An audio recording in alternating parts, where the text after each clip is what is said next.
Buenas tardes, os damos la bienvenida a un nuevo encuentro de la Escuela de Doblaje de Canciones. Hoy es un encuentro muy especial porque estamos con Ricard Reguant. Muy Antes buenas. de dar inicio al encuentro, le voy a presentarle. Ricard Reguant es uno de los directores pioneros de teatro musical en nuestro país y con su trayectoria ha contribuido al desarrollo de este género en España.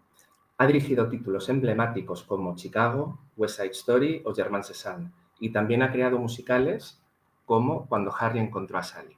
Es también director de cine y televisión y fue además el fundador de la primera escuela de teatro musical a nivel nacional. Y en este momento prepara el musical Los Titanes para su estreno en el Festival de Teatro Clásico de Mérida. Lo estrenáis la semana que viene. El próximo miércoles. Así que, bueno, estamos aquí con toda una eminencia en el Muchas en el gracias mundo por del la teatro eminencia. musical. Pensé que solo se le decía a los reyes, pero bueno, muy bien, muchas gracias. Entonces, bueno, como la mayoría de nuestros seguidores, los que ya nos conocéis, el eje que vertebra nuestra actividad es el doblaje de canciones. Entonces, igual algunos os preguntaréis por qué traemos hoy aquí a Ricard Reguant. Y es, por una parte, para hablar del vínculo tan estrecho que hay entre teatro musical y doblaje musical, ¿no?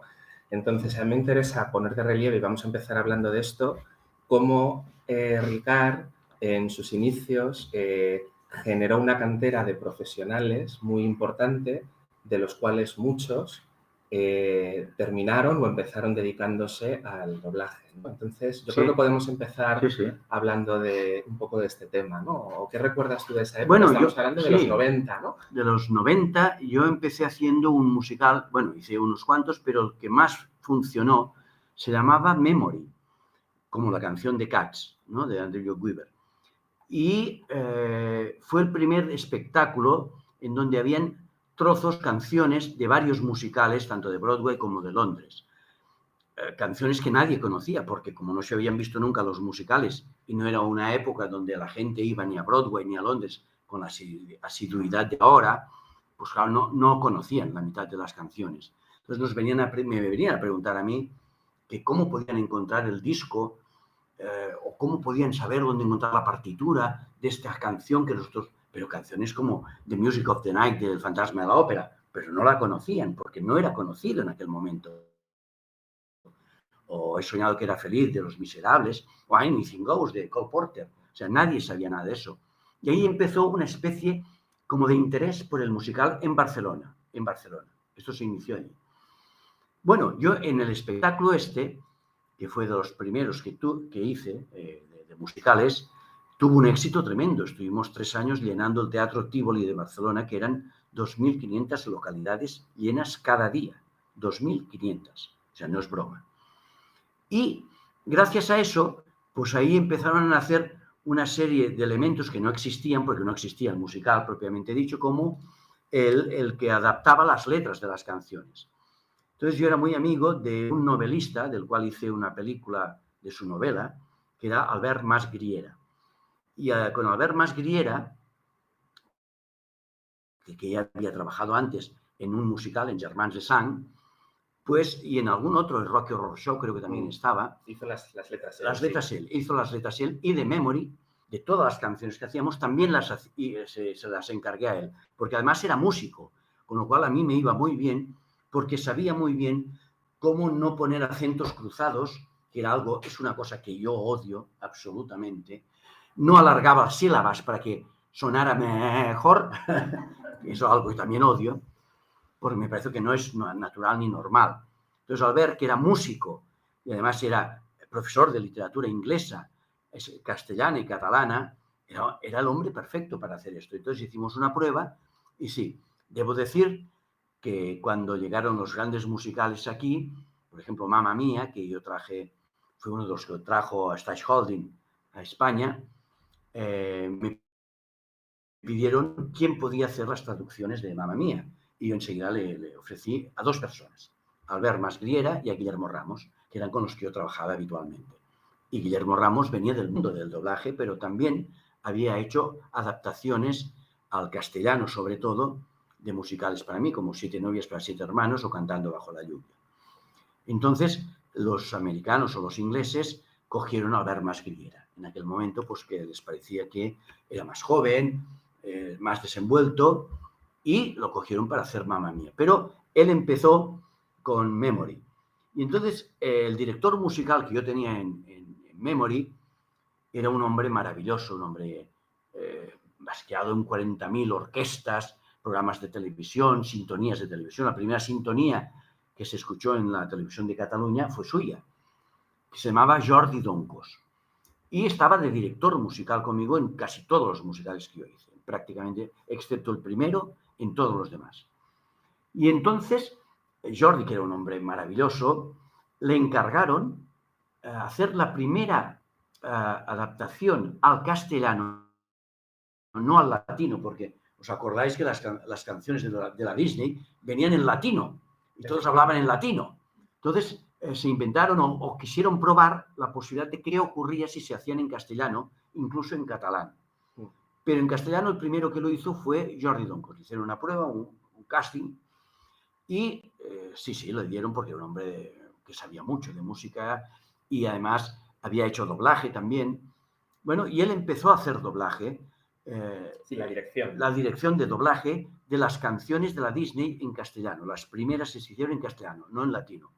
Y evidentemente cogía a Albert Masgriera, porque se conocían del Memory, de hacer las adaptaciones, que también lo hizo y lo hizo muy bien durante mucho tiempo. Hola, no puedo escuchar nada. No, ¿Hay alguien? Sí, ya está arreglado. Perdón, es que como yo no entiendo de cosas modernas, soy muy antiguo. Y entonces también... Es un honor contar con alguien sin quien no puede entenderse el musical en España. Vaya, muchas gracias. Daniel, no sé quién es, pero muchas gracias. Y entonces también ocurrió que como yo quería seguir haciendo musicales en España y no había actores que supieran cantar, bailar o interpretar, se me ocurrió montar la primera escuela de teatro musical en España. Entonces yo me fui al Lincoln Center en Nueva York, que era la escuela de Fama, de la película Fama y de la serie Fama, y aprender qué era lo más interesante para hacer un estudio de horarios, de materias importantes. Y ahí estuve una semana, me dejaron estar tranquilamente allí y me dijeron varias cosas que me parecieron maravillosas y que yo apliqué a la escuela y que luego ha utilizado todo el mundo. O sea, todas las escuelas de España, todas se basan en el proyecto que yo hice para la escuela Memory. Todo, absolutamente todo. Gracias de nada. Entonces, ¿qué pasó? Pues que pasó que empezaron a venir muchos actores, muchos chicos jóvenes y chicas jóvenes que querían aprender este oficio. Y Jordi, que lo tenía de profesor, empezó a ver voces interesantes para meterlas dentro de estas películas de la Disney. Y de ahí aparecieron muchísimos actores que luego han hecho, pues esto, doblajes, como Miquel Fernández, por ejemplo, que hacía Tarzán. Efectivamente. O Ferran González, que hacía Hércules. O sea, de hecho, Ferran González hizo la versión catalana y en Madrid no encontraban a nadie y le llamaron a él. Sí. Efectivamente. Y tiene un trauma con eso, porque yo cada vez estamos haciendo los Titanes con 30 niños. 30 niños que tienen pues 8, 9, 10 años, ¿no? Y un día se me ocurre decirle a los niños, él es la voz de Hércules. Bueno, los niños como, cántanos. Y Ferran parece ser que tiene un trauma con esta canción que no puede cantarla. Y entonces tuvo que esconder. Porque parece ser que fue tan famoso en aquel momento que todo el mundo le pedía para cantar la canción de Hércules. Pero Ferran, por ejemplo, es el músico, es un gran compositor, para mí de los mejores compositores que hay en España, si no el mejor de musicales. Y empezó pues en Memory, cuando era un niño, Miquel Fernández y muchísimos más. Virginia Martínez. Bueno, Virginia. Anastasia, en catalán y en castellano. Sí, en catalán y castellano. Sí. Virginia hizo conmigo muchísimos, Blues en la noche, por ejemplo, o hizo también ahora, que estuvo haciendo Gris. Y y Hermanos de Sangre, la versión nueva, él hacía la madre, y he trabajado mucho con Virginia. Es una tía fantástica, maravillosa, con una voz impresionante, con una gran delicadeza, pero hay tantos que yo no me acuerdo ya de todos los que han salido, incluso de Madrid, cuando abrimos la escuela en Madrid, pues también tuvimos la suerte de tener unos chicos jóvenes que empezaban entonces, que yo te comentaba, pues que en una clase sola, en la misma clase, estaba Álvaro Puertas, Dani Dijes y Leandro Rivera. Claro, esto es casi un honor, ¿no? Y Javier Godino, que no me acordaba de Javier Godino.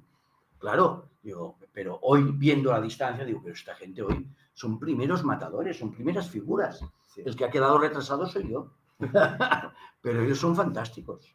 Sí. Pues ahí viene el inicio del doblaje de lo que tú decías. Efectivamente, o sea, que tú has tenido ahí una influencia en muchos de los profesionales que han empezado a trabajar, o como decías lo de Albert Masriera, por ejemplo, Sí, en un momento sí. en el que no existía la figura del adaptador de canciones como tal, No. tú descubriste a uno de los que luego hizo trabajos muy importantes contigo, Sí, sí. Y luego para productoras como Stage o para Disney.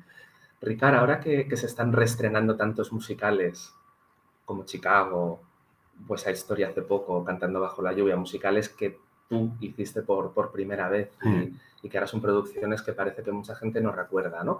¿Qué destacarías o qué diferencias crees que hay en la manera de trabajar en esa época en la que tú dirigiste esos musicales y ahora? Porque yo recuerdo ese Chicago, que fue lo primero que vi. Claro, tú lo viste. Y recuerdo que fue una producción muy, muy especial y sobre todo muy, muy genuina. Nosotros teníamos un hándicap y es que la gente no estaba acostumbrada a ver musicales. Y eso era un problema en su momento porque no sabía si vendrían a verlos o no vendrían a verlos. Y luego el otro problema era el problema de presupuestos y de gente. O sea, no contábamos con grandes presupuestos ni con grandes actores, como ahora hay 40.000 escuelas y puedes encontrar actores en todos sitios, ¿no? Claro, esto nos restringía bastante. Eso era complicado, pero lo que sí había era ganas de gustar, ganas de que la gente viera cosas nuevas y que se interesara en el musical, que no era un género habitual en el teatro. Era un género que había existido siempre, ¿eh? O sea, yo no me lo inventé el musical, ni lo traje por primera vez, ni nada de estas tonterías que se dicen, no. Hay que decir, el musical ha existido pues desde Tamayo, que trajo al sur del Pacífico, por ejemplo, Sud Pacific.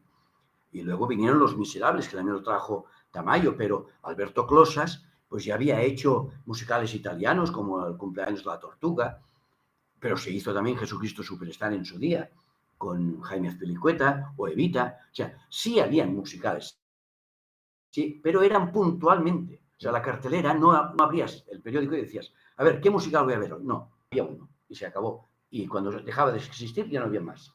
Claro, lo que hicimos nosotros, o lo que nos encontramos nosotros, fue la posibilidad de abrir ese abanico y convertir pues, los teatros en que el musical fuera un género más dentro de estos teatros. No solo la comedia, el drama, la tragedia, el vodevil, sino que el musical también. Lo que pasa es que ahora hay quizá un exceso, hay una burbuja, como la inmobiliaria, pues hay una burbuja de musicales. Pero vaya, en nuestro momento no era fácil, no teníamos redes sociales, no teníamos muchas cosas, muchas maneras de publicidad que existen hoy. Éramos pequeños, éramos pobres y lo que hacíamos era hacerlo con muchas ganas, sin copiar nunca a nadie, porque no podíamos copiar. No existía YouTube, no existía nada, o sea, no podíamos copiar nada, no existían ni siquiera los vídeos apenas. O sea, que lo que teníamos que hacer era una cosa original. Yo recuerdo que cuando yo hice Chicago, contraté al coreógrafo, era americano, Barry McNabb, que había sido ayudante de Bob Fosse. Y entonces me hacía mucha gracia porque él había traído unos cassettes, una cosa así como cuadrada, que se ponía en una cajita, apretabas y oías, ¿no? Eso ya no se sabe hoy. Pero él tenía unos cassettes con la voz de Bob Fosse, comentando cada escena de Chicago, como él la veía y se la contaba a los bailarines, ¿no? Y él se lo había grabado, lo tenía. Entonces poníamos, decía, ¿qué decía aquí Bob Fosse? ¿Cómo lo haría? Y escuchábamos y él me comentaba, dice que haría esto y lo otro. Vamos a intentar hacerlo. Y lo hacíamos. O sea, pero nunca habíamos copiado, no habían las franquicias, no existía nada de todo eso. Por lo tanto, nosotros inventábamos o creábamos realmente desde el texto, desde las canciones, los musicales, sin ninguna referencia, no teníamos referencias. Era imposible. Tampoco podíamos ir cada día a Londres ni a New York. Era carísimo. Era casi una misión imposible. Yo tengo una anécdota buenísima. Yo no hablo inglés y lo entiendo muy poco. Me cuesta mucho, el inglés es un problema. Y fíjate que una vez hasta me propusieron para ir a dirigir a New York, pero tenía que saber inglés. Entonces era imposible. Bueno, pues yo cuando iba a buscar los derechos a New York, me llevaba a mi hija, que tenía 12 años o 10 años, y la había puesto en una escuela de inglés para que aprendiera inglés, Xenia. Y entonces me llevaba a mi hija, íbamos a ver a Sir Andrew Lloyd Webber con mi hija, y entonces ella me hacía de traductora. Una niña de 10 y 12 años. Y le hablaba pues a John Weaver o a Sondheim o a quien fuera, ¿no? Y yo le decía, mira, dile esto, tal, tal. Y así funcionaba. O sea, no era una cosa fácil. A los primeros tiempos, yo recuerdo que me decían, bueno, ¿y Barcelona en qué sitio de México está? Porque no sabía dónde estaba Barcelona.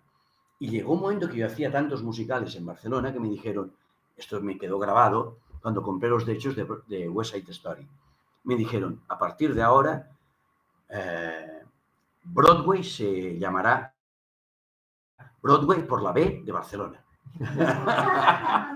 Me lo dijeron cuando compré West Side Story, que entonces ya habíamos hecho algunos bastantes musicales y habían tenido éxito. Y empezaron a saber que Barcelona estaba en España, que era un sitio donde se hacían musicales y que la gente iba a verlos. Y luego coincidimos en Madrid, que ahí fue el boom, el principio del boom. Coincidimos en Madrid por casualidad, porque no nos lo dijimos. Fue casualidad total que coincidimos 4 musicales en la misma temporada y prácticamente al mismo tiempo. Era West Side Story en el Nuevo Apolo, Los Fantásticos en la Sala San Paul, Gris en el Lope de Vega y Sweeney Todd en el Teatro Albéniz. O sea, en la misma temporada, cuando no había musicales, de repente aparecieron estos 4 con distinto grado de aceptación del público. Evidentemente no todos fueron a verlos todos, aunque, por ejemplo, yo era un fan absoluto de Los Fantásticos que hicieron la Sala San Paul y no les funcionó bien. Pero claro, yo entiendo que en aquel momento la gente no sabía nada de nada. En cambio, West Side Story, evidentemente sabían que era más conocido. Claro, sabían quién era por la película, sobre todo por la película. Pero tú cantabas María y sabían que era de West Side Story. Entonces nosotros sí nos fue bien, porque evidentemente aquello funcionó. Pero también fue muy bien, por ejemplo, antes El Hombre de la Mancha. Cierto. Fue muy bien, pero yo creo que fue muy bien porque consiguieron juntar a 2 estrellas, que eran José Sacristán y Paloma San Basilio, porque luego se ha intentado volver a hacer y ya no ha funcionado. Y creo que en aquel momento, pues estas 2 estrellas llamaron mucho la atención. Y ahí empezó un poco todo, con esto, con Luis Ramírez, conmigo. Dagoll Gómez estaba en Barcelona funcionando muy bien, Mario Gas, que empezó a hacer cosas de Sondheim. Okay. O sea que poco a poco, entre todos, sin decírnoslo, pero ya con un interés, porque ya veíamos que en todo el mundo el musical empezaba a despegar y aquí no había manera. Y eso fue, creo yo, los principios. Y perdóname que me enrolle tanto. No, pero es muy interesante. Nos comentan, El Hombre de la Mancha vino a Argentina, efectivamente, sí, porque la producción de Tambasio, ¿no? Era de Gustavo Tambasio, fue argentina, ¿no? Con pero fíjate, yo os voy a decir que ya se había hecho El Hombre de la Mancha. Hacía muchos años, y te diría, no, la fecha ahora no la tengo aquí, pero te la podría decir perfectamente. Eso fue en los años 60, principios de los 70, la hizo Nati Mistral con Luis Sajibela. Y era una producción que venía de México. Y allí la había hecho Claudio Brook, un actor sensacional que había trabajado con Luis Buñuel. Y Nati Mistral cogió la producción, la compró y la trajo a España. Y la hicieron con Sajibela de maravilla. O sea, prácticamente igual como se hizo en su día en Broadway. Y no funcionó. No funcionó. Pero ya se había hecho El Hombre de la Mancha. O sea, no es que se hiciera por primera vez con Sacristán. No. Se hizo por primera vez en España con Luis Sajibela y Nati Mistral. Y si no me acuerdo mal, con Venancio Muro. Con Venancio Muro. Que su hijo, David Venancio Muro, ha hecho muchos musicales y ha hecho doblaje también. Sí, cierto. Por ejemplo, El Fantasma de la Ópera sale él doblando. Efectivamente. Mira, en el 66. Exacto, sí, señor. Muchas gracias. Efectivamente. En el 66, sí, sabía 66, 70, sí, por ahí. Ricard, ¿cuál fue el primer musical que dirigiste? Bueno, yo el primer musical que dirigí, fíjate qué cosas, era El Principito. Y saliendo de la mili, del servicio militar que entonces existía, que en el año 74-75, se acababa de morir Franco y no había musicales. Y entonces a mí se me ocurrió coger a unos amigos, actores evidentemente, y hacer el primer musical infantil que ha existido en España. El primero de todos. No se hacían porque es muy caro y tal. Y nosotros íbamos con una pequeña orquesta de 4 o 5 y con micros de mano, porque no existían los micros. Y entonces lo primero que hicimos fue El Pequeño Príncipe. Y ahí debutaron actrices como Carmen Conesa, Mireia Ros, que hacía del Principito, yo hacía el aviador, Àngels Gunyalons, Óscar Mas, ahí estaban todos. Y luego yo seguí haciendo musicales y este fue el inicio del musical infantil. Luego ya hubieron compañías que se animaron y empezaron a hacer más, ¿no? Pero este fue el primer musical que yo hice y el primer infantil. Antes había hecho. ¿Que ya existía? No, lo escribí yo, las canciones las hizo mi amigo Toni Oliver, se lo hicimos todo junto porque nos gustaban los musicales y queríamos hacer uno. Entonces, gustó tanto que lo hicimos por las escuelas. Entonces íbamos con la orquesta, con un técnico de sonido, con los micros inalámbricos. Claro, era muy complicado hacer musicales infantiles en aquella época. Pero ese fue el primero que hicimos. Ajá, una iniciativa muy, muy innovadora. Sí, sí. En aquella época. Sí, a mí me gustaban ver musicales en cine. Me gustaba mucho, porque mis padres bailaban bailes de salón y les gustaba mucho ir a ver Fred Astaire y Ginger Rogers. Y me llevaban y yo me quedaba embobado viendo Oliver y viendo estas películas. Y siempre me gustaba y pensaba. Y cuando me enteré que además existían en teatro, pensé, ¿y por qué no se hacen? Claro, ¿no? Y entonces, pues ahí me animé a empezar a ver cómo se podían traer y tal. El primero que hice, digamos, profesional y grande, que no era muy grande, se llamaba Están tocando nuestra canción. En catalán, Están tocando nuestra canción. Que era con música de Marvin Hamlisch y texto de Neil Simon, que era una maravilla. Y lo hacíamos dos actores, Pep Antón Muñoz y Àngels Gunyalons, con 6 bailarines, 3 hombres y 3 mujeres. Pero los 2 actores eran los que hablaban. Los otros eran como la conciencia. Y este fue el primer musical que hicimos. En Cataluña fue un éxito impresionante y arrollador. Y en Madrid no vino nadie, pero nadie ni siquiera a insultarnos. O sea, pasaban por el teatro de largo. Veían esto y pasaban de largo. Y me hizo mucha gracia, por ejemplo, un crítico de teatro, que además era muy conocido, no diré el nombre, que decía, es que como revista no acaba de funcionar, porque la vedette no lleva plumas. Claro, pensaba, pero es que no es una revista, claro. O sea, todavía no. Conocimiento del género. Claro, ellos veían pues que hablaban y que habían canciones, pensaban, pues una revista, ¿no? Pero claro, no llevaba plumas. Entonces era un problema. En cambio, el día del estreno, cuando estrenamos en el Nuevo Alcalá, eso me acuerdo perfectamente, el día del estreno vino el TUT Madrid. O sea, vinieron todos los actores y a la media parte entraron los camerinos a abrazarnos y a besarnos y decirnos gracias por habernos traído esta maravilla. Y yo recuerdo perfectamente a Emilio Aragón, Juan Carlos Martín, a Juanjo Menéndez, a Andrés Pajares. Me acuerdo entrando, yo quedándome lívido. Digo, ¿qué hace toda esta gente aquí? ¿No nos vienen a pegar? No, venían a abrazarnos y a darnos la clase. Esto es lo que hay que hacer, nos dicen, esto es lo que hay que hacer. Y bueno, el segundo acto ya fue apoteosidad. Pero al día siguiente, nadie.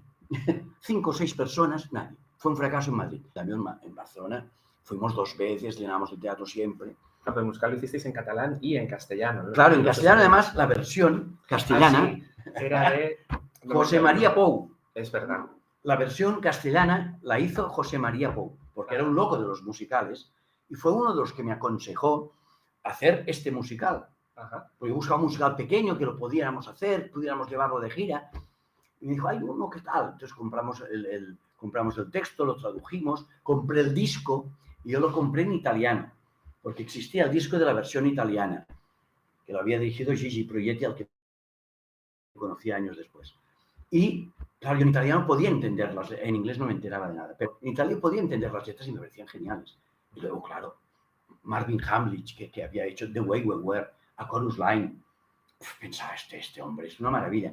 Y la historia que contaban, que eso todavía es más gracioso, la obra la había escrito Neil Simon contando la historia real de Marvin Hamlisch como compositor y de su mujer, que era la letrista, Carol Bayer-Sager. Y se peleaban como gato y se peleaban constantemente. Y él se reía mucho, entonces escribió la obra contando las historias de ellos dos. Y eso era la obra. Un compositor que se lía con la letrista y le vuelve loco porque quiere hacer una canción de éxito. Y la letrista quiere hacer otras cosas. Y esa es la historia. La historia es buenísima. Pero bueno, aquí no funcionó. ¿Qué le vamos a hacer? No. Las cosas que pasan, ¿no? Pero bueno, podemos decir efectivamente que tú fuiste el primero en traer un musical de Marvin Hamlisch Eso sí. a España. Sí, bueno, sí, ya había venido a Chorus Line, había venido Sí. con una compañía que se había Pero una formado. compañía extranjera. Bueno, una compañía de Miami. Trajeron una compañía rara que hablaba de esta manera así, y hablaban chat. Y claro, nadie entendía nada de lo que pasaba. Y decíamos nosotros, hablan en cuachindango. Hablan en cuachindango. Porque claro, venían de todas partes del mundo. Hombre, había un chico argentino que, por ejemplo, se entendía, pero claro, todos los demás era terrible. En cambio, el espectáculo era exacto a lo de Broadway, pero es que no vino nadie a verlo. Fui yo a verlo. Yo fui a verlo. Y me acuerdo. Y esta es la primera cosa que trajeron de Marvin Hamlisch. Claro, pero no era una producción española, no, en cualquier caso. No, en cambio, la tuya sí era una producción. Bueno, era producción española, pero porque la produjo Joan Manel Serrat. ¿Ah, sí? Sí. No me acuerdo cómo se llamaba su representante. Él, su representante, se pusieron como coproductores de esta producción que vino de fuera. Ajá. Para traerla, pero fue un fracaso. En Barcelona fue un desastre y aquí lo hicieron en el Teatro Monumental y bueno, ni te puedes imaginar el dinero que perdieron. Claro. Sí, no, me refería a que Están tocando nuestra canción, era la primera producción. Sí. ¿Y qué montaje vino después? Snoopy. Luego hice Snoopy, que lo había visto en Londres y me había encantado la idea de que no fueran muñequitos ni fueran vestidos con carotas y cabezones, sino que era una historia real de niños, aunque fuera interpretado por gente de 20, 21 años, 22 años, que hacían esos personajes con una filosofía maravillosa. Tampoco vinieron a verlo, pero nadie, ¿eh? O sea, nos llamaban. ¿Aquí lo hicisteis en la San Paul? Bueno, aquí sí que vinieron porque lo hicimos en la San Paul y habíamos pasado el estrecho de Gibraltar, digamos, porque habíamos descubierto que comercialmente la gente no iba. Nos llamaban al teatro, preguntaban, ¿pero qué es? ¿Son perros amaestrados? ¿Cómo son? ¿Muñequitos grandes? ¿Cómo es esto? Decíamos, no, son actores y actrices que hacen de personajes, de Snoopy, de Charlie Brown, de Linus, de todos, con una gracia tremenda, unos diálogos maravillosos. Y luego lo hicimos para escuelas y funcionó muy bien. Y cuando ya lo hicimos para escuelas, entonces se lo ofrecí a la Sala San Paul y vinimos aquí a hacerlo. Que me hace mucha gracia porque la Sala San Paul, los que vinieron, fueron entre otros Marta Solaz, por ejemplo, Ferran González, que hacía de Snoopy. Vinieron gente que luego han hecho un carrerón en teatro y en cine y en televisión. Pero bueno, fuimos la primera vez que trajimos una producción musical a la Sala San Paul de Barcelona. Y funcionó muy bien, muy bien, muy bien. Hay una cosa que me parece muy interesante de todo ese musical que se hacía en esa época en Barcelona, ¿no? Y es, ahora estamos viviendo una época en la que los musicales que parece que funcionan son las grandes franquicias, ¿no? Pero en esa época se hizo mucho musical también de medio formato, ¿no? Musicales de 15 actores, claro. Que se centraban más en contar historias, ¿no? Por ejemplo, Germans de Sang, ¿no? Sí. ¿Qué recuerdas, qué nos puedes contar de ese montaje? Bueno, Germans de Sang, Hermanos de Sangre, Blood Brothers, fue un musical que llevé a Barcelona. Me gustó muchísimo cuando lo vi en Londres, lo quise llevar a Barcelona. Entonces funcionó bastante bien, no tanto como hubiéramos deseado, pero funcionó bastante bien. Pero hicimos una cosa, y es que invitamos a Willy Russell, el autor, para que lo viese, y no podía venir. Entonces lo grabamos en vídeo y se lo enviamos. Y le gustó tanto que nos autorizó, fuimos el único país del mundo donde hemos podido grabarlo para televisión. Y existe una grabación que hice yo, además la realicé yo, para TV3, de Germans de Sang. No existe en ningún sitio del mundo. Fue el único sitio. Y él nos felicitó y nos dijo, lo habéis hecho tan bien, tan distinto a como se hace normalmente, que os doy la autorización para hacerlo. Y así fue, la hicimos. Y luego, los que no habían venido al teatro, por televisión se volvieron locos y empezaban a escribir diciendo, queremos que la vuelvan a pasar. Creo que teníamos mucho éxito en TV3, ¿no? Pero muchísimo éxito. Y entonces la gente confunde que el éxito lo habíamos tenido en teatro. Y no es verdad. El teatro tuvo un cierto éxito, pero no el que esperábamos. Ajá. Tuvo éxito cuando se pasó por TV3, porque toda la gente se volvió loca. Decían, ¡qué éxito, qué éxito! No, es verdad, hombre.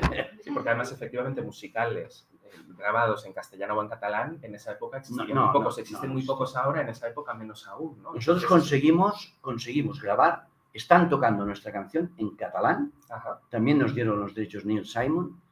Germans de Sang también nos la dieron. Y que yo me acuerde, ninguna más. Memory Tots dos, claro, sí. Tots dos, el Tots otro día dos estuve viendo también. la grabación, por cierto. Tots dos, que era un espectáculo de Sondheim, el primer espectáculo de Sondheim que se presentaba en España, aparte de Golfos de Roma, evidentemente, pero era el primer espectáculo dedicado a Sondheim, hasta el punto que yo le quería llamar Locos por Sondheim, Bojos per Sondheim.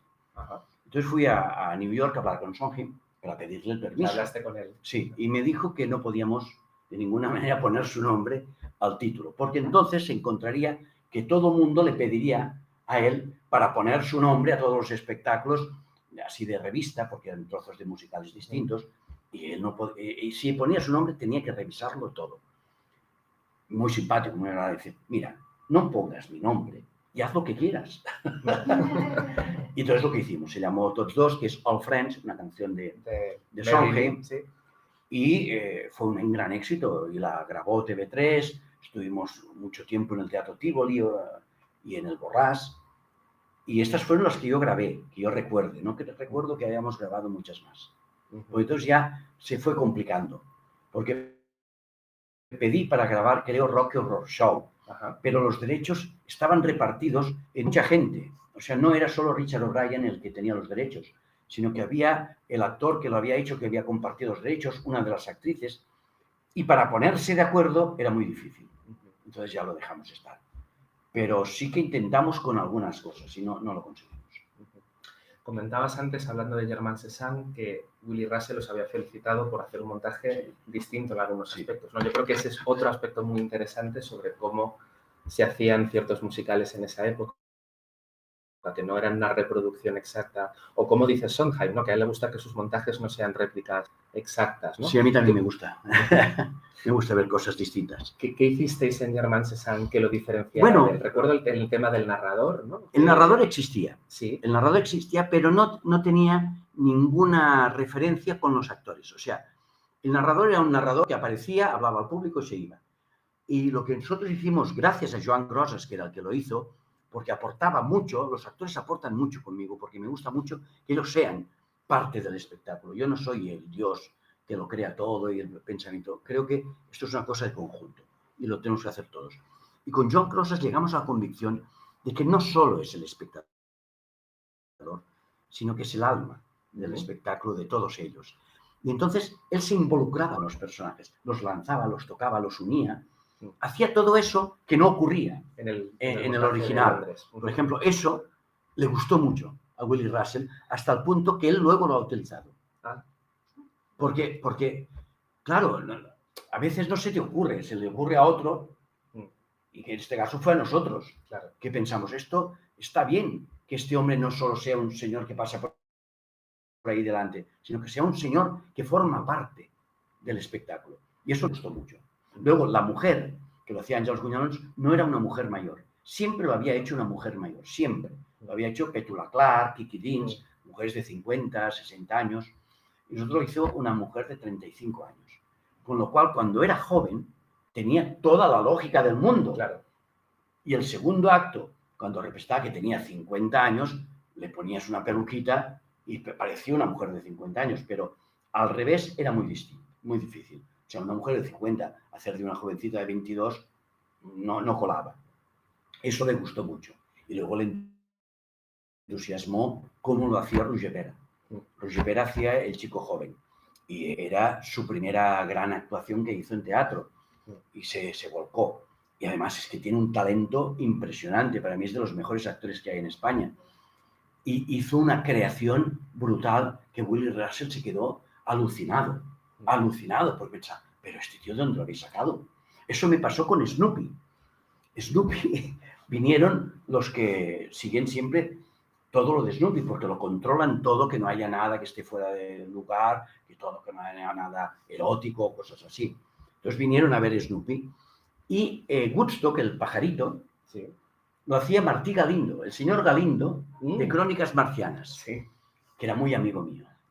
Y entonces ya tenía casi 50 años, pero claro, como era un niño, ese aspecto de niño, claro, y era un actor maduro, hacía un gusto maravilloso, porque claro, era un actor de verdad. Y cuando vinieron los de Snoopy, se lo querían llevar a Broadway.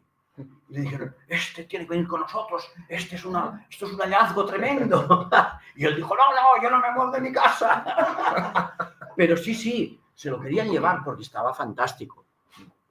Galindo fue ayudante de dirección tuyo. Fue ayudante de dirección mío muchos años, ¿no? y yo le quitaba los papeles cuando era niño, porque él había hecho de niño siempre en televisión o en teatro, como tenía ese aspecto, trabajaba siempre de niño. Y yo, a medida que iba creciendo, le iba quitando los personajes. Y entonces él me decía, tú me quitas los personajes a mí. Él era mayor que yo, pero hemos sido amigos toda la vida y nos queríamos muchísimo. Sentí mucho su muerte hace 4 años, pero ha sido ayudante mío. Yo he sido dirigido por él ha sido actor conmigo, yo he sido actor con él, o sea, hemos vivido una vida plena los dos. Y yo soy muy feliz de haberlo conocido. Cosa que mira, que al menos por eso vivo, del recuerdo de esos grandes amigos que he tenido y que ya no tengo, como Jordi Doncos, por ejemplo, que era mi mano derecha, tanta gente, Jordi Fusalva, que era otro actor fuera de serie, creo que también hizo doblaje. Me suena que sí, no lo tengo creo que también me suena que sí. Estos grandes actores que eran maravillosos y que ya no están entre nosotros. Me gustaría que nos contaras alguna anécdota sobre tu producción de Chicago. Pregunto por Chicago porque fue el primer musical que yo vi y recuerdo algo, y es que luego he visto otras producciones, pero creo que ese montaje tuvo algo muy especial y era que era muy genuino, por un lado. Se notaba que no era una copia, que no era una reproducción de otro montaje, que no era una franquicia. No podía ser franquicia. Claro. No podía ser franquicia porque no existía, claro. Y en aquel momento se acababa de estrenar en Broadway. Por lo tanto, nadie sabía nueva. La producción nueva. No la cuentan, que es la versión original, pero no es la versión original. No. La original es la de Bob Fosse, del 75, me parece que es. Nadie sabe que esta versión, que es la franquicia, que es la que han hecho... No es la original. No es la original. Esto nace de hay una sociedad que ahora no me acuerdo, creo que se llama Aplausos, que es una sociedad que se dedica a recuperar musicales antiguos que han fracasado. Los encores. Encores, perdón. Sí. Y se dedican hicieron pues 2 días de Chicago. Y el director les dijo, traed ropa negra, una versión de concierto, ¿no? Con la orquesta ahí delante, con poco argumento, cortaron mucho y tal. Pero fue tal el éxito que un productor dijo, esto mismo lo vamos a llevar a Broadway. Y eso es lo que han visto aquí, claro. No lo que hice yo. Pero porque yo sí reproducía el texto. Reproducía absolutamente todo el texto original de Bob Fosse. Y el montaje era nuestro. O sea, todas las bromas, los gags que hacíamos, todo eso era nuestro. No. Nadie nos lo decía. Nos lo decía Bob Fosse de vez en cuando abríamos el cassette. Pero claro, no todo. Evidentemente no podíamos hacerlo todo. Los personajes. Yo, por ejemplo, hacía salir a Mar Regueras, que hacía de Roxy, la hacía salir al público, sentarse entre el público, hablar con el público, que esto no existe, ni en el texto, ni en el montaje. Y eso fue un éxito tremendo. La gente se lo pasaba bomba, porque ella era como una vedette de revista, y era lo que ella quería ser la gran vedette. Entonces, les hacía hacer esto. Eso no se ha vuelto a reproducir. Lo he hecho yo en Rumanía, cuando he hecho Chicago, porque lo hice en Chicago, en Rumanía, hace casi 20 años. ¿Tanto ya? Sí, hace 20 años ya, hijo, sí. Sí.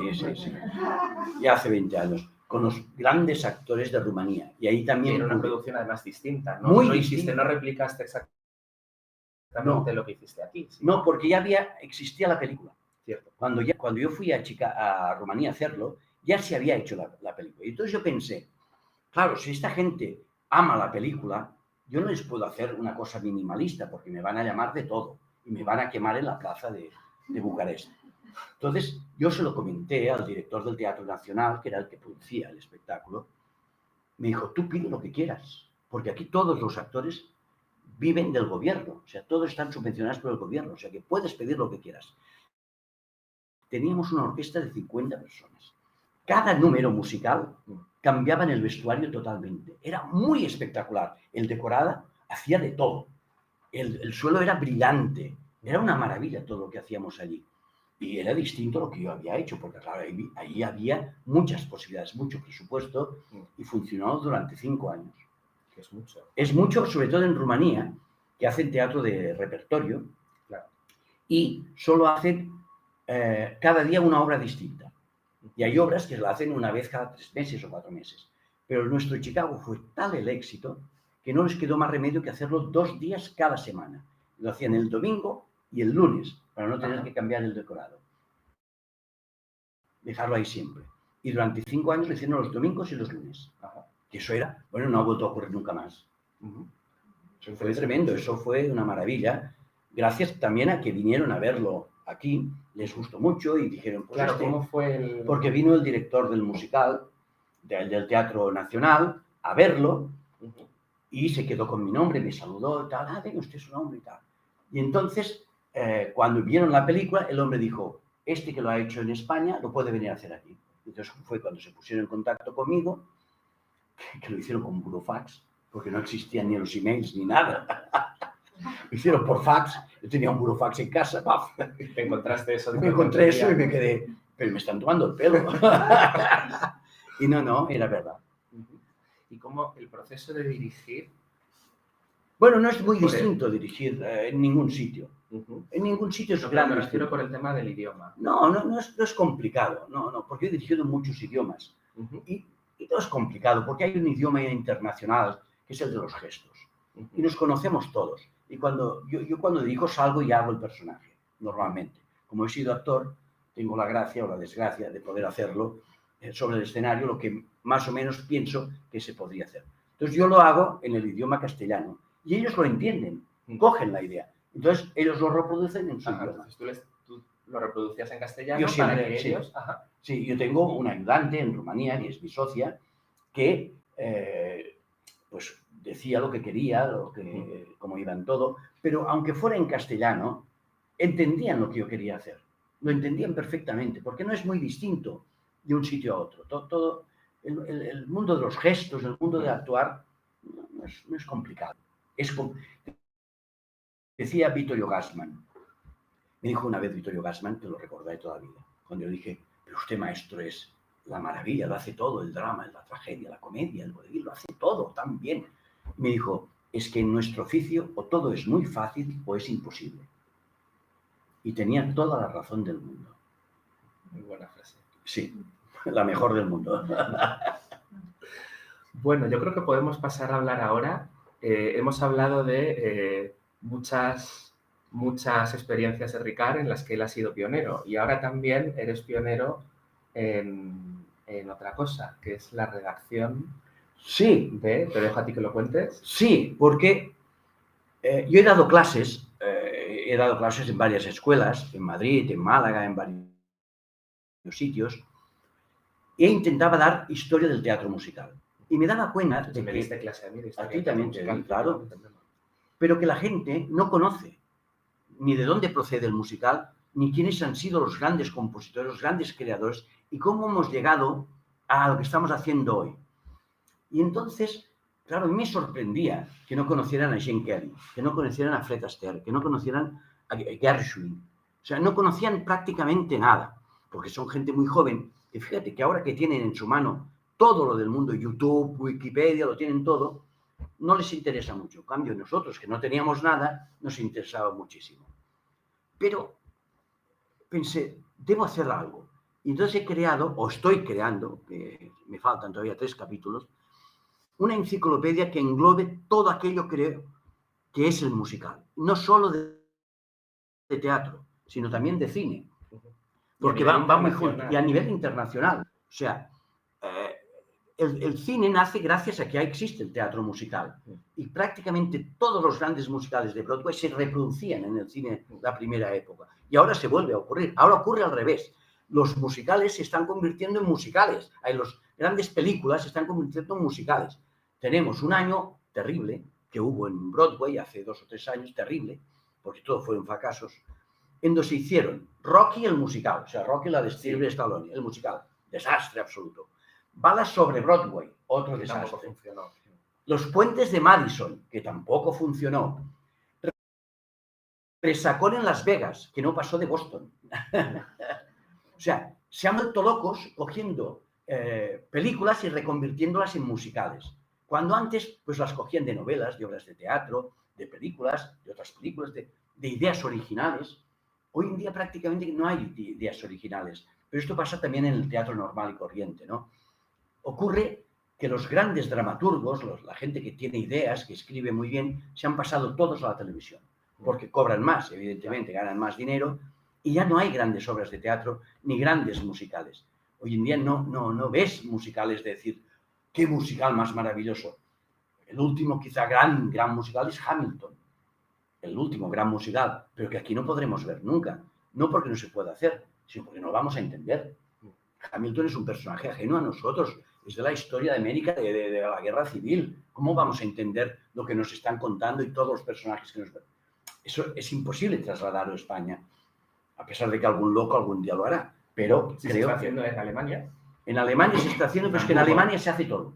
Es verdad. En Alemania se hace todo, absolutamente todo. Es el único país del mundo donde yo conseguí vender cuando Harry encontró a Sally. Se llama Harry und Sally. Pero allí es que lo hacen todo, son éxitos, fracasos, todo, lo hacen todo. Pero hoy en día no hay grandes éxitos, no hay, aparte de este Hamilton, que ha sido como una especie de maravilla especial, hay pequeños éxitos que no sobrepasan, no es K, no es el Fantasma Ópera, no es Los Miserables, no es Sud Pacific de la época, no es Sonrisas y Lágrimas, esos grandes musicales. Claro, me dices, Mary Poppins, sí, pero Mary Poppins ya viene referente de la película. Ya viene de una película famosa, con unas canciones conocidas, pero no hay ese musical original que dices, oh, qué maravilla. Quizá The Book of Mormon, que ahora la van a hacer aquí, es un musical muy curioso, distinto, como lo fue Avenue Q, pero que tampoco funciona en España, a pesar de que lo hacían muy bien, porque son musicales que nos quedan muy alejados. Sí, por temática. Por temática. Cultura, ¿no? Sí, a mí me gustaría ver qué pasa con los mormones. Pues claro, tú hablas de mormón y a ver quién sabe qué es un mormón en España. Sí, es un tema que nos queda muy lejos. Pero bueno, yo no dudo que lo harán bien. Lo que pasa es que dudo que el público lo pueda entender. El público entiende Dirty Dancing. Esto lo entiende. Porque como han visto la película, sabe lo que es. Claro. Pero lo otro no saben lo que es. A veces es muy distinto. Por eso ahora cada vez más vamos a títulos. A títulos, que la gente reconozca este título, el otro título, títulos. Pero detrás del título muchas veces no hay nada. No hay ni una buena composición, ni una buena canción, ni una buena adaptación. Eso es lo que yo encuentro a faltar en el teatro musical, no solo de España, de todo el mundo. Me pasa en todo el mundo. He visto cosas terribles, cosas que para huir, decir. Pero esto como está. Vi Titanic en Broadway el día de estreno y la gente se montaba de risa. Vi Jekyll y Hyde el día de estreno y la gente se iba, se levantaba y se iba en Broadway. He visto cosas terribles en Broadway, en Londres, en todos sitios. O sea, no es que nosotros seamos malos, no es que en España... No. Es que cosas malas hay en todo el mundo. No nos engañemos. Broadway no es la panacea. Han habido muchísimos más musicales que han fracasado que no que han triunfado. En mi enciclopedia lo pongo. Es algo que deben saber. Que hacer un buen musical es muy difícil. No es fácil hacer un buen musical y que perdure en la memoria de la gente. Eso es de las cosas más complicadas que hay en el mundo. Incluso los grandes compositores han tenido a veces un éxito y nunca más. Claro. Gris. Los compositores de Gris no han hecho nada más, solo Gris. Hair, solo han hecho Hair. Claro. Hay grandes, El Hombre de la Mancha, nada más. O sea, hay grandes compositores de un solo título. No, incluso autores como Weber o Sondheim han tenido musicales que han funcionado muy bien y otros que al estrenarse... Bueno, John Weber hace 50 años que no hace un buen musical. Pondríamos en la duda Sunset Boulevard. Es el único que pongo en la duda. Sobre todo cuando lo hace Glenn Close es un éxito. Si no lo hace Glenn Close ya no tanto. Cierto. Pero es el único musical que salvaría de los 50 años de Joyce Weaver. Los demás han sido un desastre todos. Pero a nivel de que hizo uno, se llamaba Escándalo, que duró 2 días. Joyce Weaver, el maestro, el que más sabe. Sondheim prácticamente de éxito solo ha hecho uno, que es Golfus de Roma. Es el gran éxito de su vida. Y los demás son éxitos de gente interesada y de muy poca temporada. O que han funcionado más ahora en reposiciones, sí, porque el público ya los Sweeney conoce. Todd, por ejemplo, pues estaba Angela Lansbury en su momento y eso fue un gran éxito. Aparte que el musical es maravilloso, pero no es un musical comercial a lo que se entiende como comercial. Fíjate, The Music Man, que es un musical que triunfó en su día. Bueno, ha vuelto a triunfar, ¿por qué? Porque Hugh Jackman. Ni más ni menos. Claro, esto nosotros aquí no tenemos el Hugh Jackman que nos llena en los teatros. Este es un problema. ¿Cuándo estará disponible La enciclopedia. Yo espero que esté para Navidades. Espero, lo espero. Bueno, y si no, poco después. Pero hay 3 tomos, serán 3 tomos de 1000 páginas cada tomo.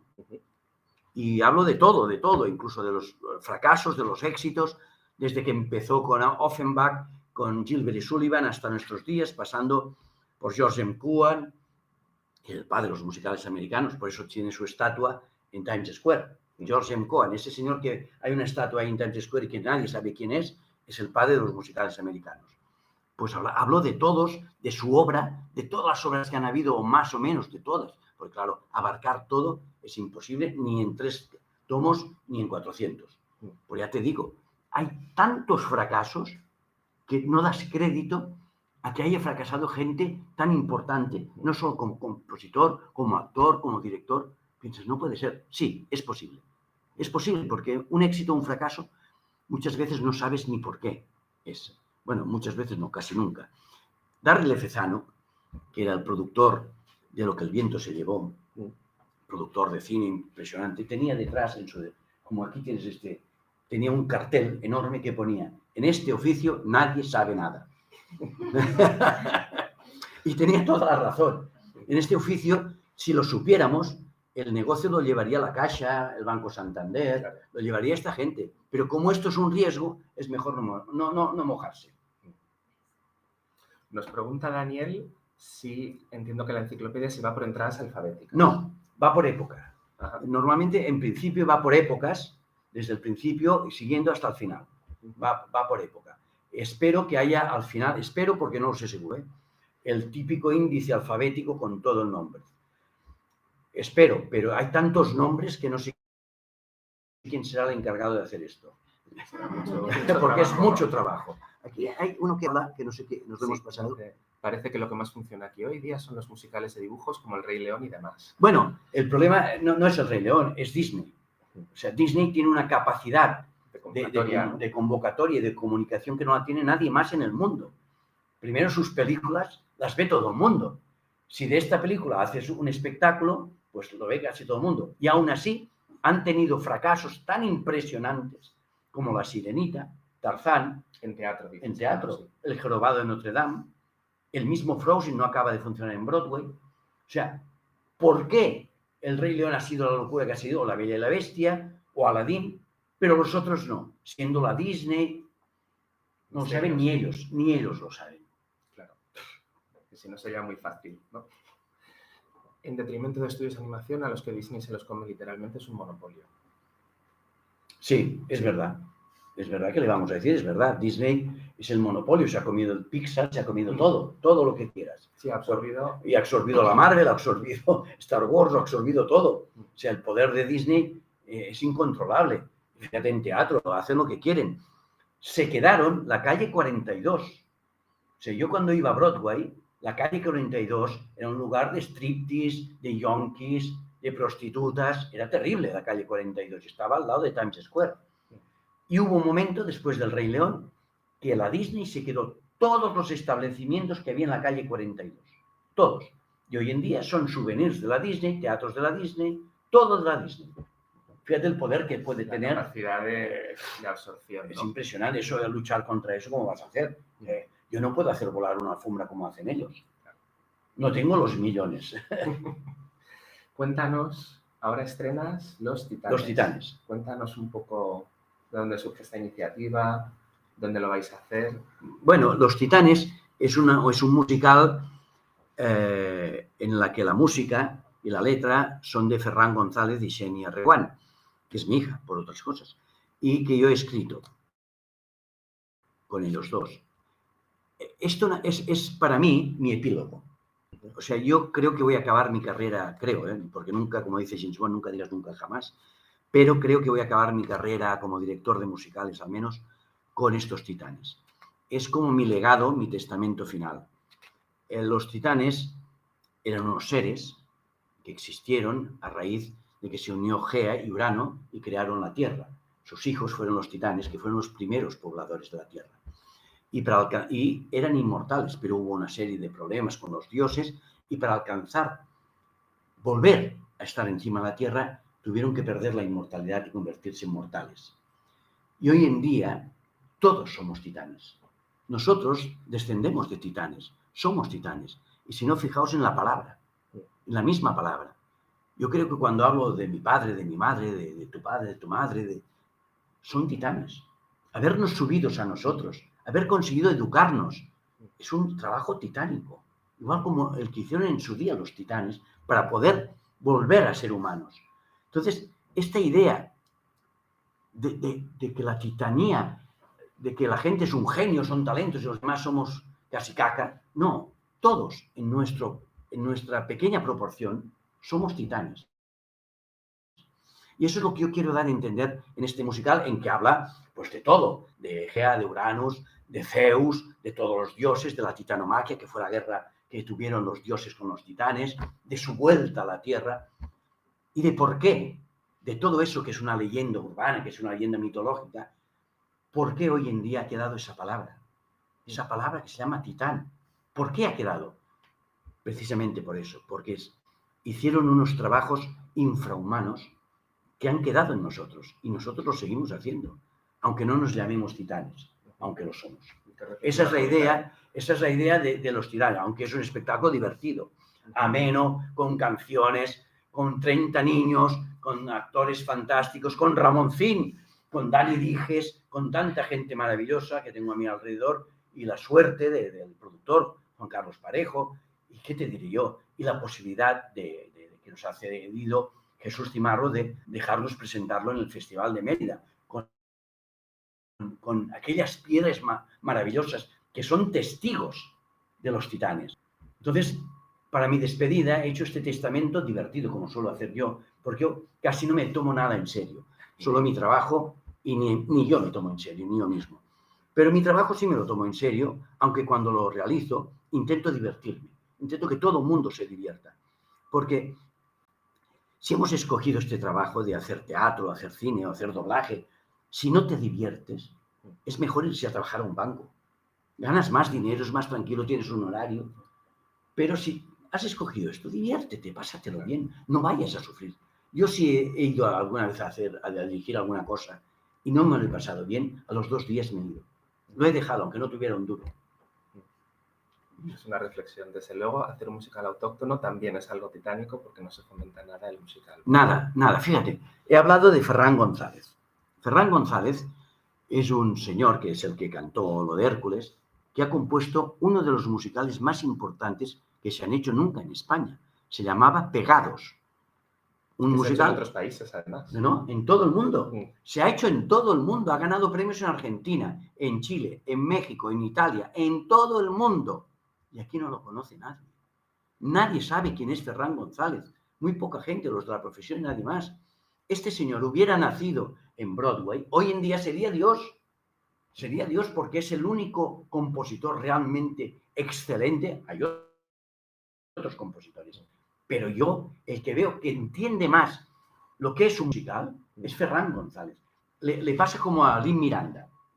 Lin Miranda ha bebido, ha comido como los musicales, sabe lo que es un musical, sabe entender por qué hace un musical, por qué hace una letra, por qué hace esto. Esto no se hace porque sí. O sea, hay un compositor, no diré quién es, en España, que ha hecho 5 musicales en 2 años. Ha compuesto 5 musicales en 2 años. Y dices, pero ¿cómo puede ser? Esto no lo hace nadie. No existe. Claro. Y encima pretenden pues ser conocidos. Pero, hombre, por favor, un musical se tarda mucho. Yo he tardado casi 3 años en hacer Los Titanes. Casi 3 años. Y no es un musical como John Weaver ni nada de esto. Es un musicalito que está bien, que es curioso, que es divertido, pero no es un gran musical. Cuando veo en la enciclopedia, dice, empezaron a preparar, ¿cómo se llama esta Magnolia? ¿Cómo se llamaba? En original tiene otro nombre. Showboat. Empezaron a preparar Showboat y al cabo de 10 años lo estrenaron. 10 años para preparar un musical basado en una novela. ¿Cómo pretendemos hacer 5 musicales en 3 años aquí? ¿Estamos locos? Y pretendemos que al público vaya, le guste y esté contento. Hombre, debería tener alguien un talento fuera de serie. Y eso no pasa. Imagínate, te digo lo de Ferran, que ha triunfado todo el mundo y aquí no lo conoce nadie. Esto es terrible, lo de nuestro país es terrible, porque se han cargado también, de alguna manera, las estrellas. O sea, quien podía ser una estrella en teatro se lo han cargado. O sea, aquí no tenemos a Hugh Jackman, pero tampoco tenemos a Glenn Close. O sea, no tenemos un actor o una actriz que digan, hoy voy a ver a Michael Crawford haciendo el fantasma de la ópera. No existe. No, de hecho, yo creo que lo más parecido aquí es Antonio Banderas. Antonio Banderas, sí, digo, pero en la época en que tú dirigías musicales... No existía. El Ángels, sí. Claro, lo más parecido. Paloma San Basilio, en su día, Paloma, que fue Camilo VI cuando hizo, pero solo hizo uno. Claro, estos eran grandes nombres que de haber seguido haciendo musicales, la gente les hubiera atraído ir a ver este tipo de musical. Pero esto se lo han cargado, no les ha interesado. Claro. Sí, totalmente. Así es. Vamos a ir abriendo turno de preguntas. Veo que hay alguna pregunta por aquí. ¿Hay alguno de esos musicales que han fracasado? Entiendo que hablamos del punto anterior, que te guste especialmente. Cuando Harry encontró a Sally. ¿Y ese quién lo hizo? Este lo hice yo. Sí. Yo de hecho, conseguí los derechos, sí. 8 veces creo que lo vi y vi ensayos también. Bueno, pues yo conseguí los derechos de Nora Ephron directamente, de la escritora, de la guionista de la película, que me dijo que si yo era capaz de convertir aquello en un musical, me daba los derechos para todo el mundo. Y escribí una primera versión, se la mandé, me dijo, pues me has convencido, aquí tienes los derechos para todo el mundo. Y así conseguí los derechos de Cuando Harry encontró a Sally. La hice en la Latina, con música original de Joan Vives, que es otro músico importante español. Y los actores eran Àngels Goñalons y José Mayuste, que acababa de dejar Martes y 13. Era lo primero que hacía después de dejar Martes y 13. Bueno, pues venía la gente al teatro y nos decía, ¿pero este no es el de Martes y 13? Yo, sí, pero no está el otro. Yo, no, porque ya se han separado, entonces no entro. Y no entraban. Y no vinieron. Entonces tuve que coger, por suerte, a un productor alemán, lo traje a ver el espectáculo, le gustó, lo contrató y durante 5 años lo estuvieron haciendo 3 compañías distintas. En Alemania. En Alemania. Pero aquí en España no. Y allí funcionó. Y allí funcionó muy bien, sí, aquí no. Y perdí los derechos en el momento que murió Nora Ephron, perdí los derechos absolutamente porque solo quedó la productora que había producido la película. ¿Y los derechos sobre la música? Sobre... No, esto no, sí, claro, si no hay música, no se puede. Claro, esos derechos son dependientes de los del título, ¿no? Exacto. Pero eso también fue un mito, ¿no? Es decir, es verdad que aquí tristemente pasó desapercibido, era una producción que estaba muy bien y pasó desapercibido. No vinieron a verlo. No vinieron a verlo. Hay una pregunta aquí. ¿Crees que puede haber también un riesgo en cuanto a descansar demasiado en la tecnología y que la creatividad merme o no se desarrolle igual, al no existir la misma necesidad de agudizar el ingenio? Sí, absolutamente, estoy absolutamente de acuerdo. Eso lo hemos hablado antes. Antes no teníamos medios, por lo tanto teníamos que inventarnos todo en la vida, todo, y así conseguimos pues levantar el musical, que era un género que no existía, pero es verdad, la tecnología, hombre, te impresiona. Yo cuando veo volar la alfombra pienso, ostras, qué maravilla, pero claro, yo no lo puedo hacer. Y a lo mejor si me dan para hacer Aladín me invento otra cosa, que no vuele la alfombra. Y a lo mejor es más imaginativo, claro, porque el teatro al fin y al cabo es imaginación y fantasía del mismo espectador.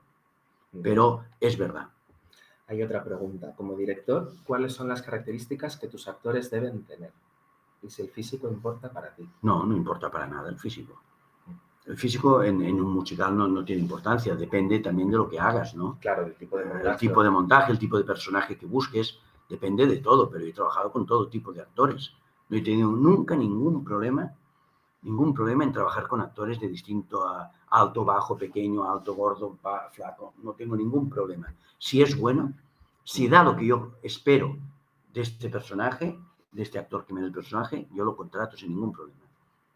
Me preguntan, ¿qué piensas de la situación actual de los musicales con la consolidación de Son en competencia con Stage? No pienso nada. Prefiero no pensar. Es más fácil, ¿no? ¿Hay algo que no te haya preguntado que te apetezca comentar? No, si alguien tiene alguna pregunta, pues... ¿Tú tienes ¿Hay algún nexo de unión entre la característica especial de tus musicales? ¿Hay algo que se repita o algo especial que tú crees que hay? Espero que haya una algo que me defina Eso. como director de esos musicales. Y si hay algo, es el sentido del humor. Si hay algo. O sea, yo he intentado, incluso en Hermanos de Sangre, que era una tragedia, darle el sentido del humor. En francés le dirían la joie de vivre, que es la alegría de vivir. O sea, al fondo siempre intento que acabe con una esperanza de vida, de que vivir es interesante, es divertido, y al mundo hemos venido a pasar una temporada larga, lo más larga que se pueda, para divertirnos, no para sufrir. Ya nos hacen sufrir bastante las noticias. Pero la única característica mía que puede haber en mis musicales, si se puede decir míos, es el sentido del humor. Eso. Gracias. Lo único. Bueno, este es el momento de, si alguien tiene alguna pregunta, de formularla. Yo aprovecho mientras tanto para ir dándote las gracias por Nada, este rato. hombre. La verdad que ha sido un placer. Hablo compartir mucho, ¿no? contigo, Hablo mucho, ¿no? pero para eso te hemos traído. Te hemos traído precisamente para oírte porque tienes mucho que contar porque has aportado mucho.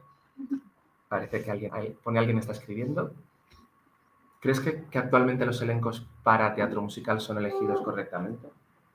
Te podría contestar lo mismo que con Somi Stage.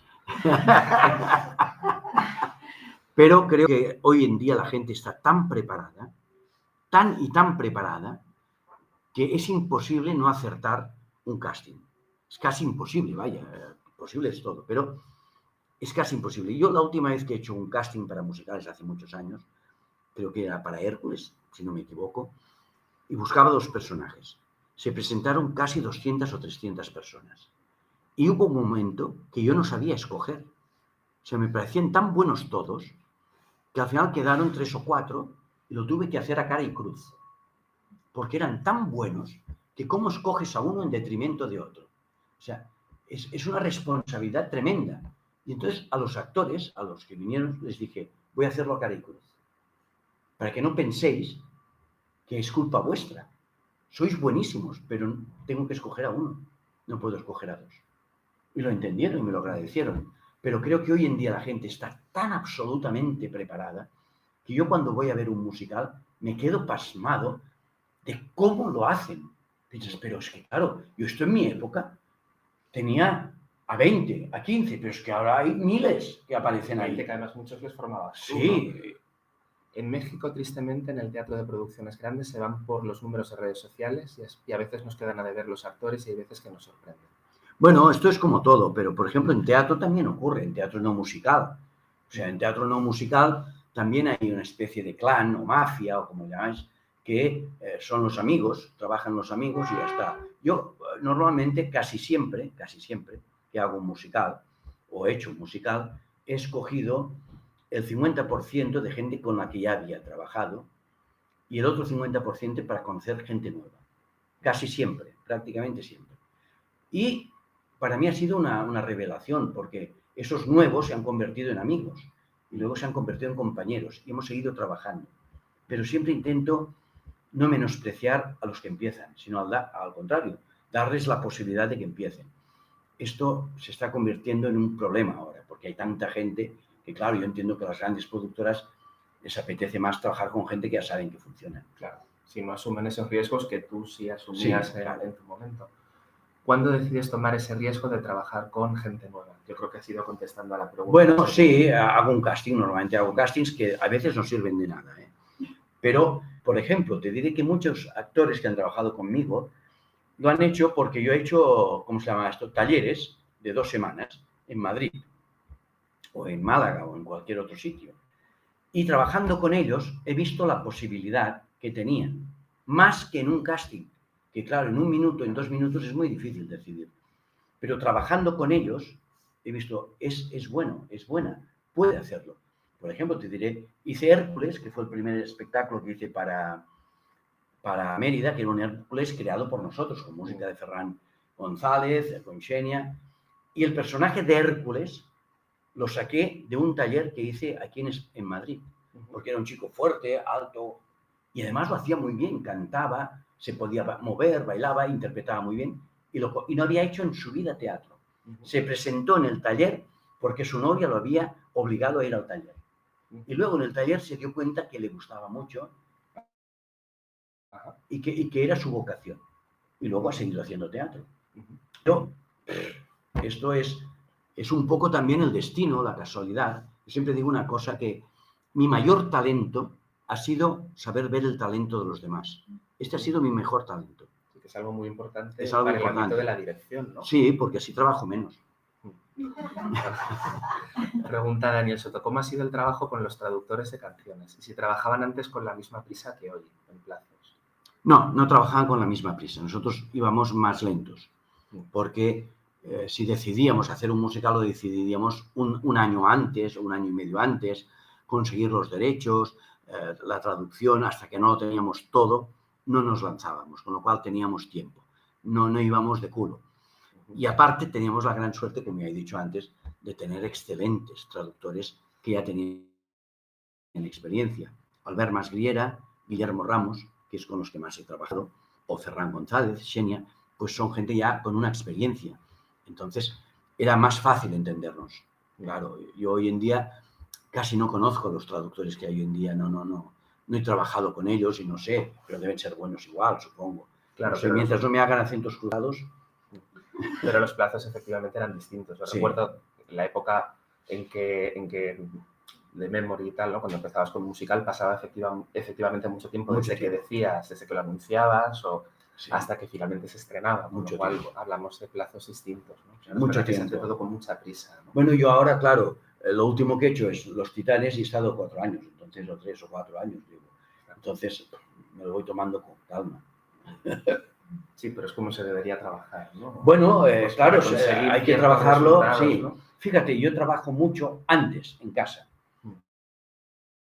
Pero en cambio, en ensayar, voy rápido, porque me traigo el trabajo hecho de casa. O sea, yo no les digo a los actores, yo cuando era actor, que he sido muchos años actor, odiaba a los directores que me decían, bueno, haz cosas. No, esto no, haz otra cosa. Había pensado, bueno, a ver, yo me estudio mi texto, estudiate tú y me dices qué quieres que haga. Claro, entonces yo voy preparado. Luego, en los ensayos, un actor dice una cosa, hace un movimiento que sirve, que funciona, pero de entrada yo no hago perder el tiempo. O sea, yo he trabajado en casa antes, bastante y mucho además. Y llevo el trabajo hecho, con lo cual en 3 semanas, en 2 semanas, en Rumanía, en 2 semanas que voy, hago 2 montajes. 2. Ensayo uno por la mañana y otra por la tarde. Y a las 2 semanas los estreno los 2. Porque llevo el trabajo hecho de casa. Que es algo que yo ahora creo que ya no se hace. Antes los directores con los que admiraba, Marsillac, Ferran Gómez, Morera, Alonso, José Luis Alonso, que era maravilloso, traían el trabajo hecho de casa. Y no tardaban mucho tiempo en ensayar. Tardaban lo justo. Tamayo, o sea, toda esta gente no hacían trabajo de mesa. Eso es un invento de los americanos, que les gusta perder el tiempo. Bueno, Ricard, muchísimas gracias por tu tiempo, por este rato. Y saludos también de México, que no he estado nunca. A ver si me contratáis de México, hombre. Bueno, ahí tengo un gran amigo, Lisardo Guarinos, que es una figura en México, y aquí hizo La Bella y la Bestia con Xenia. Hacía de Gastón. Gastón, es verdad. Sí. Bueno, iremos informando, por supuesto, cuando esté lista la enciclopedia para adquirirla. Sí, señor. Así que lo anunciaremos por nuestras redes, que tenemos gente de Argentina, de México, de España. Qué bien, ¿no? Así que muchísimas gracias a todos. Y ¿alguna vez recibió propuestas? Para trabajar en Argentina. No, nunca me han propuesto trabajar en Argentina. No.